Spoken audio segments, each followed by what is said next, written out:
So this is actually the very first chapter of Naruto that has made me feel, while reading it, that I'm on drugs. Like, no joke. Especially that part where Obito's being torn apart. I'm like, I do not remember taking acid.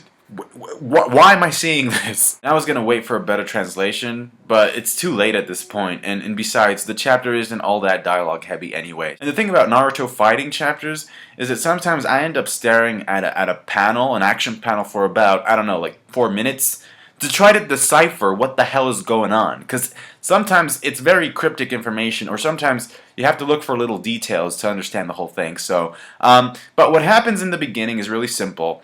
Minato can't get to Naruto and Sasuke in time. So what happens is, and I think that this is pretty badass, Naruto extends his chakra cloak to touch his dad and to touch boyfriend Sasuke. By the way, yesterday was his birthday. Congratulations. Thanks to the connection that Naruto made, Minato can now use the jutsu to teleport all three of them away to a kunai that is near where Gamakichi is.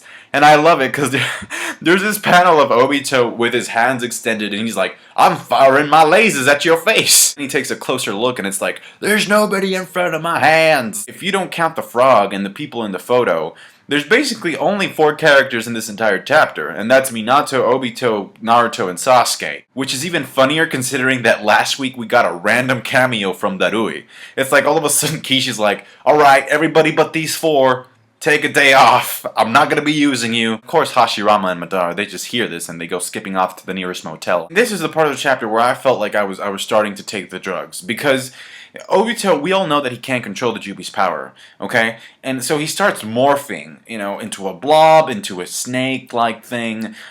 At one point, he even throws like a bomb, and it doesn't hit where it's supposed to. It's a mess. So Obito hits himself, and then Minato, god damn it, Minato, him and his crazy-ass names. He takes 6 kunai, 3 in one hand, 3 in the other, and he says he's gonna stop Obito using the Rasen Senku Choribuka Chiobasama Luffy for Nakama Jutsu. In all seriousness though, it kinda looks like he's gonna spam Rasengans on Obito's face. I just thought it'd be kinda cool if like Minato was somehow able to teletransport himself to those kunais in different locations so fast that it kinda looks like he's doing a simultaneous attack with all his clones, but it's only one Minato. You know, just a different, you know, like a fraction of a second in between one Rasengan and the other, you know what I mean? Obito starts turning into a blob, and he shouts out, Rin. Rin! Rin! I'm turning into a giant blob! You used to like me though, right? Then Minato gets a flashback of little Obito saying, I'll become Hokage, and then I won't even have time to think about women. And I'm like, since when does acquiring the title of Hokage make you gay? So he wanted to become Hokage to try to get over Rin. Okay, it's sad, but okay. I give it a pass. And here's another thing. You know, he's thinking about Rin when he, in my opinion, he should be focusing on, I don't know, try to control the Jubi's power. Surprisingly, after his face starts splitting up and you could see his mouth going like, oh, it's the memory of Team Minato that brings them back together again. And at first I was like, how does that make sense? And it makes sense because I think that's the whole purpose of using the Moon's Eye plan, right? To try and bring those moments back to life somehow. So that's his drive, that's his motivation. And then we get a panel, just a page of him looking like the Sage of the Six Paths. Is he the new Sage of the Six Paths? I don't know. I mean, he looks pretty badass. I especially like those bijou bombs floating around his head. But to me, it's just Obito got a power boost. It's kind of weird because at one point Obito asks Minato, who are you? And then when he's in Sage of the Six Paths mode, he's like, finally, Sensei. So it's obvious that he knows who Minato is, or at least has some recognition of him. Obito breaks the edge of Minato's kunai.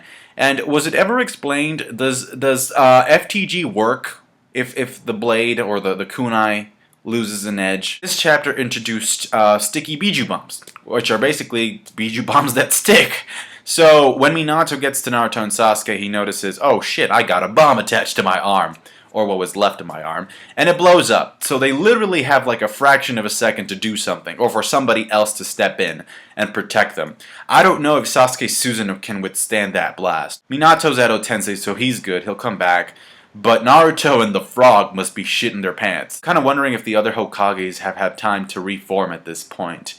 Because it's like we only focused on these 4 characters, so we don't know who's going to step in, if somebody's going to step in. Thought it was a fun read, but I just thought last week's was better because it was a little less weird than this, but still a fun read. Comment, rate, subscribe.